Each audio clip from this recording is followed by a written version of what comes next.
iyo ndebye urukundo nkunda jewe birandenga nshaka inyiturano nayibura nagutekereza ikiniga kikanyica ariko nzagukunda wavuga ko yavukanye inganzo ndetse bikagendera n'izina rye ntabwo yababeshye wavuga yuko ari umuhanzi umwe mu bahanga u Rwanda rwagize kandi na n'ubu ngubu rugifite ntabwo yaba yibeshye na gato kuko iyo uganiye n'abahanzi bakubwira yuko ari umwe mu bahungu bafite amajwi akomeye cyane ati kuko buriya mu kurimba kwe ntagategwa ikindi buriya kwa kundi abahanzi bajya muri studio bakajya kuri recording atiwe recording rimwe ntabyibice iyo uvuganye n'aba producers benshi bakomeye hano mu Rwanda cyangwa se bagacishijeho barakubwira bati kuva twatangira gukora umuziki niwe muntu twabonye uwo muhanga nubwo atigeze abigiramo amahirwe n'umuhungu wabayeho mu buzima butuje ariko abenshi bakagenda bavuga yuko burya ntabyera ngo di kuko ngo umenya byose cyangwa se ukamenya byinshi ariko ntubura kimwe kikuvangira amahirwe ye yaje kwicwa n'ikintu kimwe discipline irabura maze maginga yangaya umuziki we urayoyoka n'ubuzima bugoye n'ubuzima bushaririye bw'umuhungu wamenyekanye cyane mu Rwanda rw'umuziki ndetse abantu benshi baramukunda ku myaka ye akiri muto kuko n'umujene yakoze umuziki akundisha benshi umuziki abasaza bakecuru ariko na n'iyi saha maginga yangaya ntabwo tukimwumva yitwa Gisa James cyangwa nushaka kumwite Gisa cy'inganzo niyo tugiye kujya tukubwira akantu ko kandi amateka ye umuziki we uburyo yakoze umuziki uburyo yaje kwigarurira abanyarwanda ndetse by'umwihariko urubyiruko n'abakuze ariko maginga yangaya ubu ngubu ari he aragana he ese umuziki we ugera ku kingi ni YouTube channel yacu kandi yanyu ni Tatibu TV ngiye mugiye kubana nitwa N Yusuf kubona kunze nigeze nitsakumabwire ubabwire kubona kunze atari marayika. Amazina nyakuri yitwa Gisa James uzwi ku izina ry'ubuhanzi rya Gisa cy'inganzo yavukiye mu Rwanda mu mujyi wa Kigali aho bita Igikondo ndetse avuka mu mwaka wa 1990 yatangiye ubuhanzi akiri muto yiga kwandika indirimbo zifite amagambo arimo ubuvanganzo urukundo n'ubuzima rusange bw'abantu yatangiye umuziki mu buryo asa nkaho ari gukina ariko agenda amenyekana cyane bitewe nuko atangiye abakinga cyangwa se afasha abahanzi mu ma studio. Uyu mugabo yaje kumenyekana cyane mu Rwanda ubwo yatangira kuririmba muri studio yitwa Touch Record atangira kuririmba indirimbo yitwa Ku Nkombe ndetse n'izindi ahangaha nkwibutse yuko yafashwaga na producer Fazo Big Pro ndetse akaza kumenyekana cyane. Uyu mugabo yaje kumenyekana cyane ndetse nyuma yaho akomeza kugenda akora indirimbo nyinshi cyane yaje kwamamara cyane ku ndirimbo Uruyenzi yasohotsaga mu mwaka wa 2014 indirimbo yandikiwe umukobwa wamushyigikiye mu bihe bikomeye by'ubwigunge ndetse n'indirimbo arimo amagambo y'ubwenge hamya yuko ari urukundo rwo kwizera umuntu bityo atigeze amureka mu bihe bigoye ndetse nawe iteka ryose azamukunda byanyabyo. Uyu musore yaramamaye cyane ndetse akigera muri studio yitwa Touch Record aho zikorera Inyamirambo maze uyu musore arakundwa karahava abahanzi baramwifashisha mu gukora indirimbo ndetse dore yuko burya ngo ari n'umwanditsi ukomeye cyane ariko ntago byaje kurangira kuko byaje kugenda bigaragara yuko ngo uretse kuba ashoboye ariko adashobotse kuko yatangiye kugenda ashwana na bagenzi be babanaga mu mazu atandukanye cyangwa se wita mu mageto bakamushinja byinshi ndetse bityo icyizere cye kigenda kiyoyoka umunsi ku munsi namukoreshaga batangira kugenda barushaho kutamwizera. Haje kugenda havugwa byinshi ndetse hatangazwa byinshi kuri we ibinyamakuru birandika ariko abantu bagatangira kuvuga bati nubundi ibyo ngibyo n'ibindi by'itangazamakuru dore yuko iyo umaje kuba icyamamare nubundi ntaho wabacikira iteka barakuvuga. Uyu musore bamuteze inkumi bamutega byinshi agenda bisimbuka ndetse agenda akomeza gukora umuziki we bityo gucika intege ntago byari ibintu bye mu buzima. Uyu musore yagiye agerageza gukora umuziki ndetse abenshi bakamugereranya n'umuhanzi wari ukizamuka icyo gihe ukunzwe n'abatari bake Itayiwacu Bruce cyangwa se Bruce Melody. Bamwe bakavuga ati umuhanga ninde cyangwa se ninde muntu uzi kurimba kurusha abandi.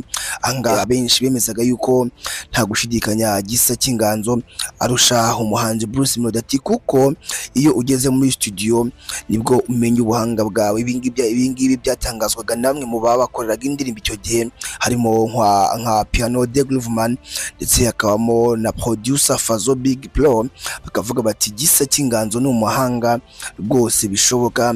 Abandi bakavuga Itayiwacu Bruce cyangwa se Bruce Melody ati ni umuhanga kurusha Gisa cy'Inganzo. Urumva rero urwo rugendo cyangwa se urwo rugero yariho icyo gihe rwari urugero rwiza, kuko ubu ngubu niba mubizi neza umuhanzi Bruce Melody aho ageza akora cyangwa se urwego agezeho, niba icyo gihe baramugereranyaga na Gisa cy'Inganzo kandi ubu ngubu Gisa cy'Inganzo akaba atagihitinga, byaba ari ibintu bishoboka yuko Gisa cy'Inganzo iyo aza kuba ari mu maboko meza ndetse nawe ubwe agashoboka, iki gihe twari kuba turimo kubona Gisa cy'Inganzo uri ku rwego mpuzamahanga, ariko ntabwo ariko byaje kugenda.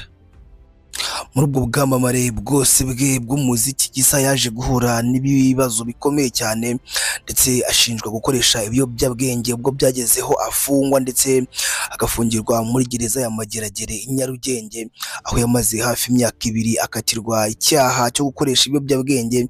Nyuma yo gusohoka muri gereza yaragarutse akora umuziki ndetse afite intego yo gushishikariza abandi guhinduka no gusenga. Ibingibi gukoresha ibiyobyabwenge byari ibintu byamubase mu buzima, nkuko byagiye bitangazwa na bamwe mu bantu ba hafi ye cyangwa se mu bantu babanye. Uyu musore rero yakomeje akora umuziki ndetse ntiyacika intege, akiva muri gereza agenda ashima Imana. Nyuma yaho abantu benshi barongera bamugirira icyizere. Ahangaha niho yaje gukora indirimbo Uruyenzi ndetse agirirwa icyizere na producer Clement wo muri Kina Music akaba na boss wayo, ndetse niho yaje gukorera indirimbo Uruyenzi n'izindi zitandukanye icyo gihe.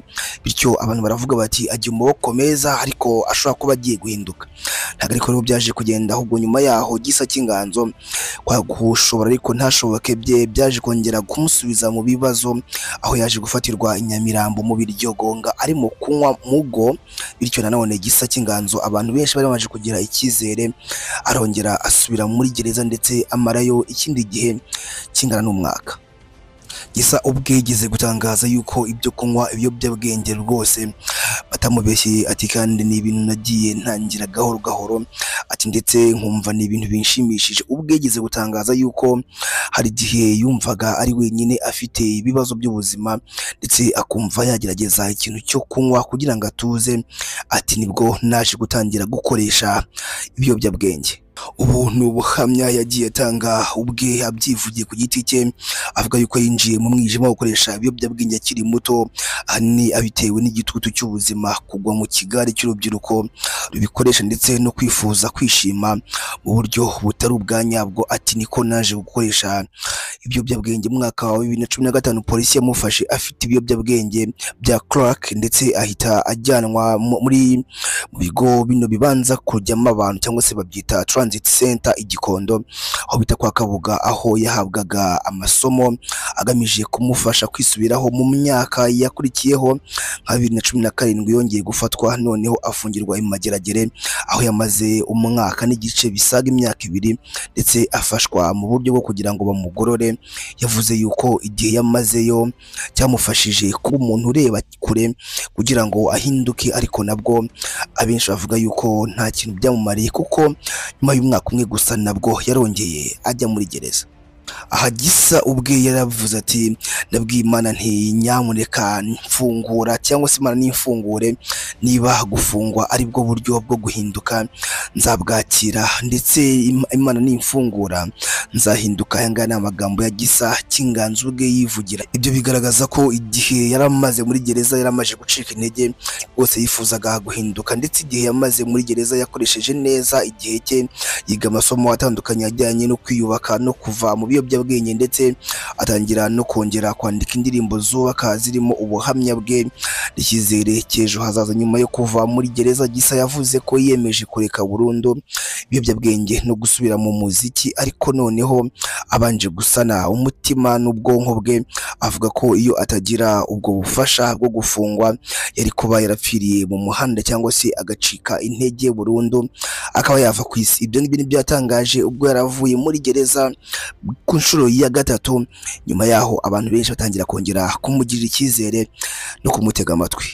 Dusubiye nyuma gato rero niho nyine Gisa cy'Inganzo yakuye indirimbo cyangwa se inspiration y'indirimbo yitwa Uruyenzi, kuko avuga yuko iyi ndirimbo yerekana ubuhamya butangaje bw'urukundo rw'umukobwa wamugiriye icyizere mu bibazo ndetse by'umwihariko mu buzima bugoye bwo gukoresha ibiyobyabwenge, akamuba hafi n'ifungwa rye ryose, bityo umukobwa akaza kumubera intangarugero. Uyu mukobwa ntigeze atangaza izina rye mu buryo bweruye mu itangazamakuru, ariko Gisa we yagiye abivuga mu biganiro bitandukanye byaba byo gufasha urubyiruko kuva mu biyobyabwenge ndetse no kuganira n'abandi kugira ngo barebe yuko gukoresha ibiyobyabwenge byahagarara.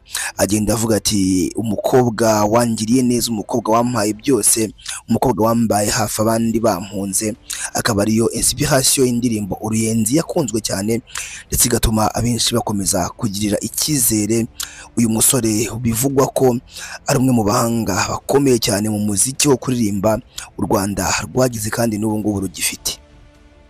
Uretse kandi gukoresha ibiyobyabwenge byagiye bitangazwa mu bihe bitandukanye yuko uyu musore yagiye yibasirwa n'ibyaha byo kwiba utuntu dutandukanye, haba amatelefone ndetse n'ibindi. Ibingibi bikaba ari nabyo bintu abenshi bagiye bavuga bati rwose Gisa ageze kure ndetse ageze ahantu hakomeye cyane. Byagiye bavuga yuko yagiye afungwa mu bihe bitandukanye nubwo abantu bataje kubimenya, kugenda yiba utuntu duto duto nk'amatelefone, amakompiyuta ndetse n'ibindi. Bityo rero Gisa cy'Inganzo bakenda bavuga yuko yaje kugira impano ariko aza kubura ikintu kimwe gikomeye mu buzima abenshi babona yuko aricyo cy'ingenzi, kuko burya ngo iyo ufite impano ariko udafite ikinyabupfura byose bipfa ubusa. Icyo waba uri cyo cyose, icyo waba ukora cyose, uwo waba uri we wese, ariko ufite impano idafite discipline byose birangira bibaye ubusa. Magingo aya ngaya amakuru ahari kuri Gisa cy'Inganzo bivuga yuko magingo aya ngaya amaze igihe kirekire afunzwe ndetse afungiye muri gereza imwe yo mu majyepfo y'u Rwanda, ndetse bikavugwa yuko Gisa yaba afunzwe azira telefone yigize kwiba, ndetse bityo akaba ndetse yaraje no gupimwa agasangamo cyangwa se bakamusangamo gukoresha ibiyobyabwenge mu buryo buremereye cyane. Bityo amakuru ari hanze akavuga yuko Gisa n'iyi saha afunzwe, nubwo benshi bagenda birinda kugenda bagira byinshi babitangazaho, ariko amakuru ari hanze nuko avuga. Aravuga yuko Gisa afunzwe kuko ntago aheruka kugaragara haba mu itangazamakuru cyangwa se mu ruhame. Bityo ndetse hari ifoto ye iheruka gushyirwa hanze yicaye ahantu yambaye ibirenge ndetse n'ikoboyi, ameze nkaho rwose arimo guhatwa ibibazo. Bityo abantu bakavuga bati ahangaha nibwo yari yibye iyo telefone, ubona asa nabi rwose, ndetse baza kumufata icyo gihe baramufunga. Iyi ngiyi ni YouTube channel yacu kandi yanyu Khatibu TV. Nge nitwa N Yusufu, tugezaho amakuru atandukanye, amakuru y'ibyamamare, abo twakunze ubu barihe, se niba twarabakunze niki tubibukiraho mu byo bakoze, ese niba bakiriho ubu bahugiye mu biki, niba baratabarutse, ese umuryango wabo abo basize ninde wageze ikirenge mu byabo cyangwa se mu byo bakoraga. Byinshi tukugeza, ushobora kuba ufite uwo wumva twazakubwira ubutaha, ushobora kujya hasi muri comment ukatubwira ngo nge nakunze kanaka, ndifuza yuko mwazambwira kuri kanaka. Ikindi wakunze ibiganiro byacu tukagende udakoze like, kuko iyo ukoze like bitwereka yuko ikiganiro cyacu cyangwa se ibiganiro byacu twakugejejeho wabikunze. Jya hasi muri comment utubwire ngo ndifuza ko ubutaha mwazambwira kuri kanaka. Ibiganiro byacu byo nakagaruka. Ciao ciao, hasta la vista, hasta la manyanya. Turabakunda, Imana ibarinde.